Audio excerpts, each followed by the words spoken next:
जिंदगी में सदा मुस्कुराते रहो, हर इंसान को अपना बनाते रहो। कि जिंदगी में सदा मुस्कुराते रहो, हर इंसान को अपना बनाते रहो। दर्द कैसा भी हो कोई गम नहीं, कि दर्द कैसा भी हो कोई गम नहीं।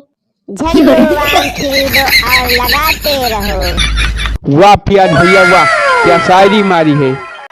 तुम्हारी सूरत मेरे दिल में ऐसे घुस गई है, कि तुम्हारी सूरत मेरे दिल में ऐसे घुस गई है, लगता है दरवाजा में जैसे भैंस फंस गई है। वाह पियाज वाह, क्या शायरी मारा है। और हाँ भैया बहनी लोग, आज का वीडियो बस यही तक। और हाँ भैया बहनी लोग, चैनल लोग जरूर सब्सक्राइब कर दीजिए और वीडियो को लाइक कर दीजिए।